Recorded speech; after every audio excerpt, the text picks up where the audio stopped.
Hello friends, welcome to my channel. तो पिछली video में हमने डिस्कस किया था introduction of language and linguistics के बारे में, जिसमें जो भी बेसिक्स थी उसकी उस कॉन्सेप्ट के बारे में हमने बात किया। आज मैं आप लोग को लेवल ऑफ लिंग्विस्टिक्स के बारे में बताने जा रही हूँ। तो जैसा कि ये डायग्राम में आप देख सकते हैं लेवल ऑफ लैंग्वेज। पहला इसमें लेवल दिया है phonetics, phonology, morphology, syntax, semantics and pragmatics. तो अब हम बात करेंगे कि फोनेटिक्स है क्या। This is a level of sounds. तो सबसे पहले हमें लैंग्वेज की बात करनी है। जब भी हम कोई लैंग्वेज की बात करते हैं तो सबसे पहले किसी भी लैंग्वेज को बनने के लिए, किसी भी लैंग्वेज का कंस्ट्रक्शन के लिए साउंड्स का होना बहुत ज़रूरी है। जब साउंड्स आएंगे, जब साउंड्स आपस में फॉर्मेशन करके फिर एक वर्ड के फॉर्म पे क्रिएट होंगे, फिर वो जाके सेंटेंसेस बनाएंगे और उसकी फिर कुछ मीनिंग निकलेगी। तो ये एक एक सीक्वेंस में चलता है। तो कोई भी लैंग्वेज के लिए हमें सबसे पहले क्या चीज़ की ज़रूरत है? तो साउंड्स की। तो सबसे पहले हम किसकी बात करेंगे? फोनेटिक्स की। फोनेटिक्स में हम क्या करते हैं? ये लेवल ऑफ साउंड्स है, सबसे पहला लेवल है और साउंड लेवल है। फॉर एग्जाम्पल, जैसे कोई भी फोनीम इसमें हो सकते हैं, कोई भी साउंड हो सकते हैं। लाइक पा साउंड है, बा साउंड है, टा है, सा है, मा है, कुछ भी हो सकता है। कोई भी साउंड हो सकते हैं जिसकी स्टडी हम फोनेटिक्स में करते हैं। So phonetics is the internal branch of linguistics which deals with the scientific study of all sounds. जितने भी साउंड्स हैं उनकी स्टडी को हम फोनेटिक्स कहते हैं। अब फोनेटिक्स तो बात हो गई जिसमें हम साउंड के लेवल को देख रहे थे। अब साउंड से थोड़ा आगे बढ़ते हैं। सेकेंड इसका लेवल आता है phonology. Phonology is internal branch of linguistics that studies how languages और dialects systematically organize their sounds. Phonology में जस्ट थोड़ा सा हमको आगे जाना है।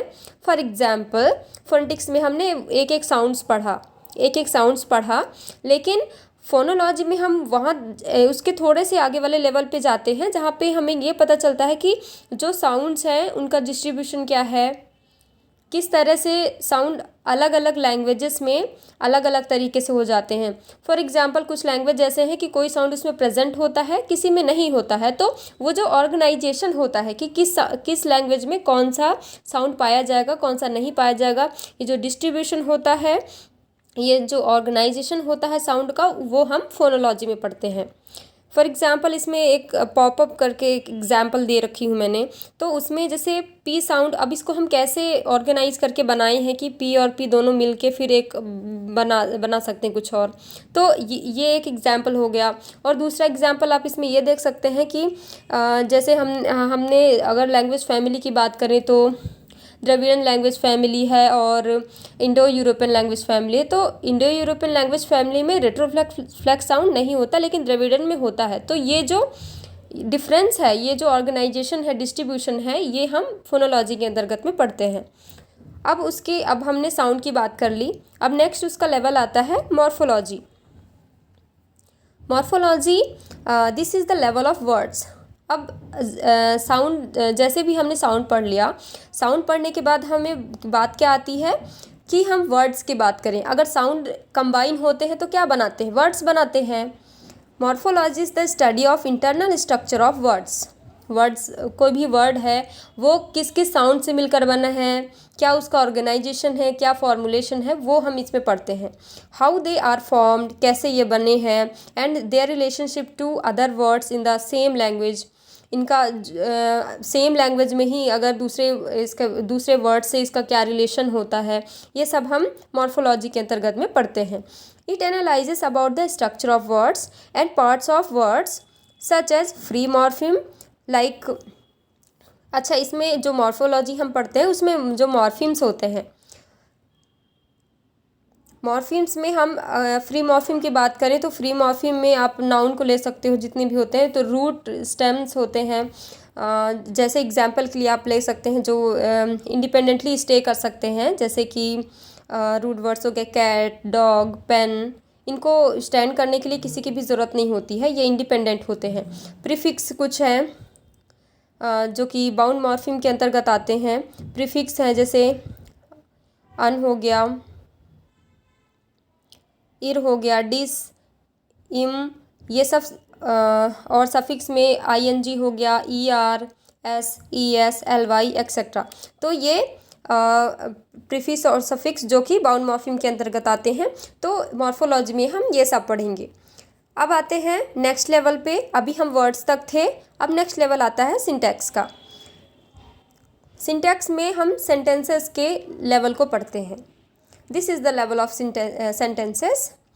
Syntax is the scientific study of sentences, how words and morphemes combine to form larger units such as phrase and sentences. अब हमने वर्ड्स तक पढ़ लिया। अब वर्ड को आपस में कंबाइन करके ही तो सेंटेंस बनता है। तो नेक्स्ट लेवल क्या आ जाएगा? सेंटेंस। सेंटेंस को बनाने के लिए हम वर्ड्स को आपस में कंबाइन करेंगे, देन हमें सेंटेंस मिलता है। तो सेंटेंस से भी छोटा क्या होता है? फ्रेज होता है ना। तो फ्रेज भी बना सकते हैं, सेंटेंसेस भी बना सकते हैं। तो ये सेंटेंस की जिसमें स्टडी होती है वो सिंटैक्स कहलाता है। अब एग्जाम्पल के लिए कोई भी हम सेंटेंस ले सकते हैं, जैसे this is a bottle, he is a boy, I am a student. तो ये सिंपल एग्जाम्पल्स है सिंटैक्स को समझने के लिए। देन नेक्स्ट लेवल है, अब देखो कोई भी अगर हमने सेंटेंस बना लिया तो उसकी मीनिंग को समझना बहुत इंपॉर्टेंट है। जब मीनिंगफुल कोई भी सेंटेंस रहेगा तभी जाके हमको वो समझ में आता है। अगर मीनिंगलेस है तो समझ में नहीं आएगा। तो मीनिंग की जब स्टडी करते हैं वो नेक्स्ट लेवल में हम आते हैं, जिसको हम बोलते हैं semantics. This is the level of meaning. Semantics is the scientific study of meaning, how languages organize and express meanings, and talks about the relationship between sentences or words and their meanings. तो जैसे ही हमने सीख लिया कि हम sentences कैसे बनाते हैं, सेंटेंस बना लिए, फ्रेज बना लिए, अब सबसे ज़्यादा इंपॉर्टेंट है उसकी मीनिंग को समझना। तो जो मीनिंग की स्टडी होती है, जो उसकी मीनिंग का अध्ययन हम करते हैं, वो आता है अपने सीमेंटिक्स में। देन अब अगर हमने मीनिंग भी समझ ली, अब मीनिंग समझने के बाद अब नेक्स्ट लेवल क्या होना चाहिए? तो नेक्स्ट लेवल को हम कहते हैं pragmatics. This is the level of use the language in specific situation. तो सेंटेंस और मीनिंग अगर हमारे क्लियर है, सही है, अब एक लेवल ये जुड़ जाता है कि आप किस कॉन्टेक्स्ट में, किस सिचुएशन में क्या बोल रहे हैं। कोई सिचुएशन में भले ही आपका सेंटेंस सही होता है, मीनिंग भी सही होता है, बट कुछ सिचुएशन में उसका यूज़ आप नहीं कर सकते और कुछ पर्टिकुलर सिचुएशन में ही उस सेंटेंस का आप यूज़ कर सकते हैं। तो किस सिचुएशन में, किस कॉन्टेक्स्ट में आपको सेंटेंसेस का यूज़ करना है वो हम पढ़ते हैं प्रैग्मेटिक्स में। कैसे सोशल इंटरेक्शन जब भी हम करते हैं सोसाइटी में, क्योंकि रहते हैं तो सोशल इंटरेक्शन तो होगा ही। सोशल इंटरेक्शन करते हैं, किससे कब क्या बात करनी है, किस कॉन्टेक्स्ट में हमें क्या बोलना है, किस सेंटेंस का प्रयोग करना है, ये सब हम सीखते हैं प्रैग्मेटिक्स के अंदर। अब आप ये देख सकते हैं नीचे मैंने बॉटम अप अप्रोच लिखा है लिंग्विस्टिक एनालिसिस का। तो object of study, name of field, size of unit. तो हम बॉटम अप है क्योंकि, तो बॉटम नीचे से ऊपर जाएंगे हम।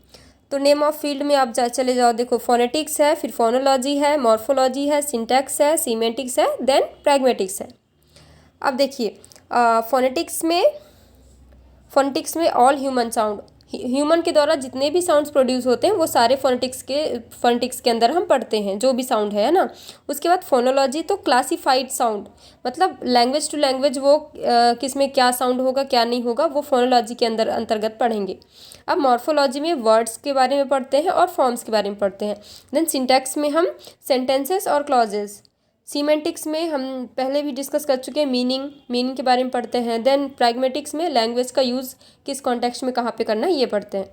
तो ये बॉटम अप है, नीचे से ऊपर की तरफ हम जाएंगे। अब जैसे ही हम नीचे से ऊपर की तरफ जाते हैं तो जो ये स्मॉलेस्ट टू लार्जेस्ट इसको कह सकते हैं। सबसे छोटा फोनेटिक्स हो गया और सबसे लार्जेस्ट में आ जाएगा प्रैग्मेटिक्स। तो ये था लेवल ऑफ लिंग्विस्टिक्स के बारे में। आई होप आप लोग को समझ में ज़रूर आएगा और प्रॉब्लम आपको कुछ भी नहीं होगी समझने में, क्योंकि इसका PDF का लिंक मैं डिस्क्रिप्शन बॉक्स में दे दूँगी। तो थैंक यू सो मच।